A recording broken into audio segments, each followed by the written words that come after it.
problem here, the situation 2. The total discharge in the horizontal pipeline shown in the figure is 0.23 cubic meters per second. Assume of coefficient is equal to 120 for all pipes. So as can we see here, we have parallel pipes. So there is some fittings, 1 and 2. So we're gonna use the formula of the Hazen-Williams formula. The formula of Hazen-Williams is head loss is equal to 10.67 LQ is to 1.85 over its coefficient raised to 1.85 and the diameter of the pipe is 4.87. So this is our formula. First, you have to make equations by using the learnings in the parallel and series pipe. So since this is a parallel pipe, so all head losses are equal. So head loss, which is the total discharge.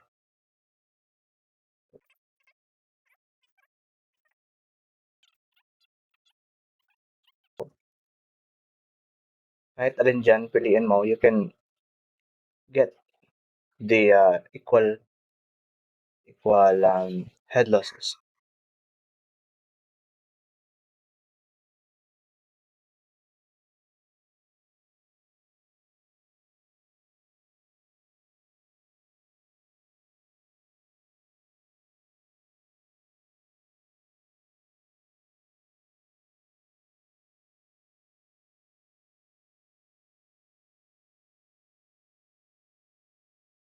Much better if you can store it in your calculator.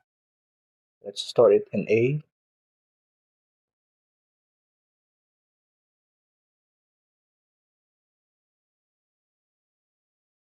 Q raised to 1.85.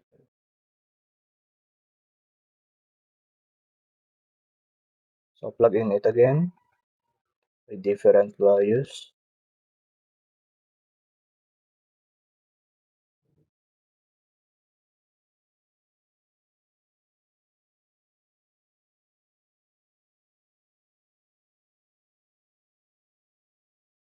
Start natin sa B.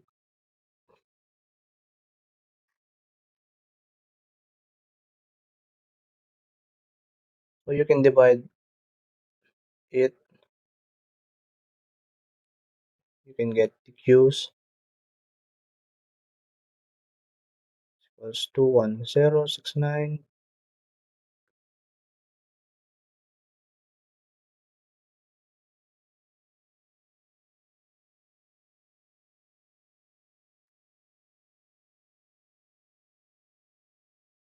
divided.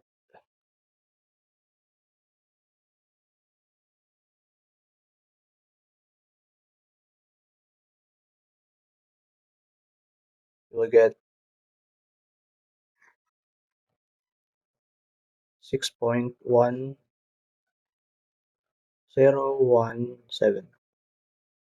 Q raised to 1.85.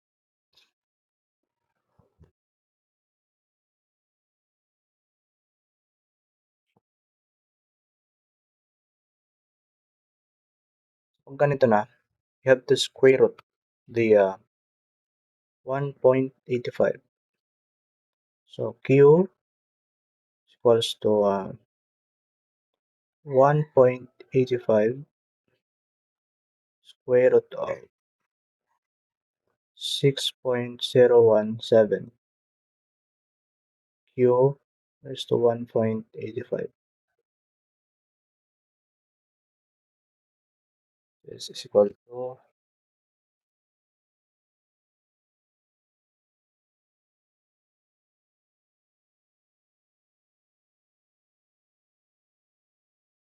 2.63.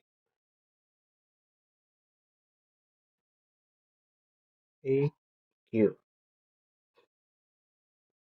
So I forget to plug in the values. So this is QA, this is QB, QA,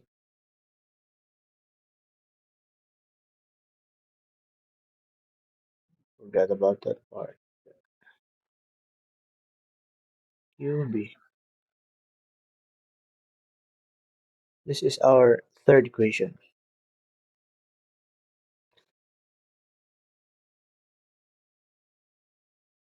right here. This is our third equation. QA is equals to 2.638 QB.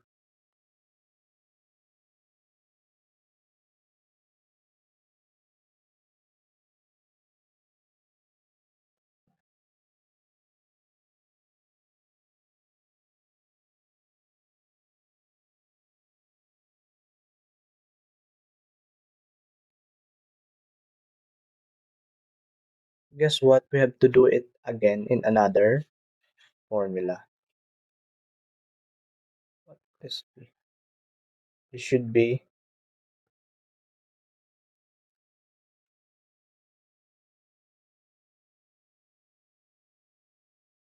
it should be um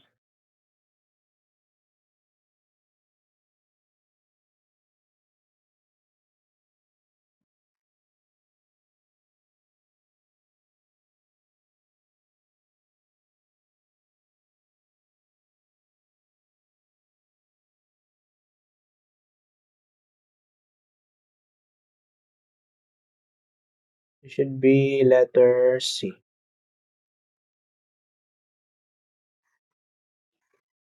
Why did I write it like I'm so sorry. Next, the formula V is equal to HC and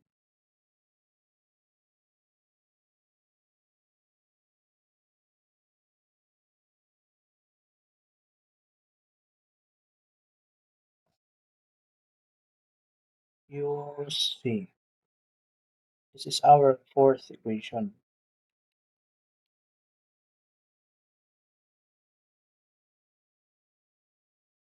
Our fourth equation. So guess 0.23. First QA. This is 2.638 QB. At isa lang na variable ang mag-rotate dyan. So QB plus ano, UC is equal to QB over 0.45. Kaya natin makuha yung QB. 0.23, 2368, 2.368, 2.638. So gawin natin X yung QB.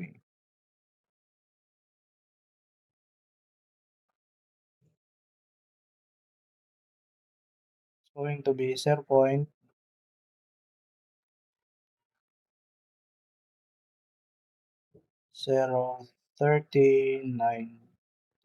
cubic meters per second. So madali na lang yan. Shape solve na lang yan. And equate na lang. So multiply natin to sa 2.638. Makuha na natin ang discharge sa A. It's 1.035. Ay, 0.1035 cubic meters per second. Using naman, divide lang natin ang UV sa 0.45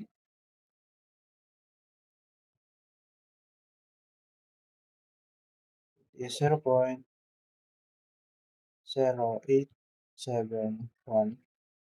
cubic meters per second. So, check natin kung tama. Gamitin natin yung formula. UA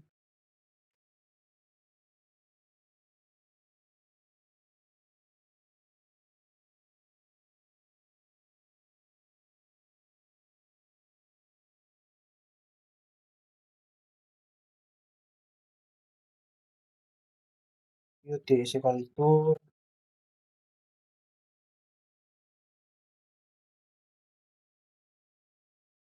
is 0.0229. Approximately 0. I know, hell.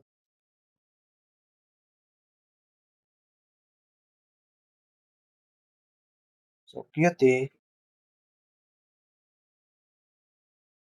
equals to 0.229 or 0.23 cubic meters per second.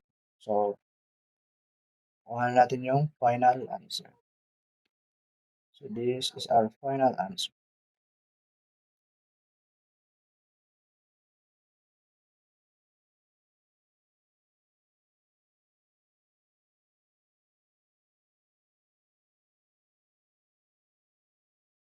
This is our final answer.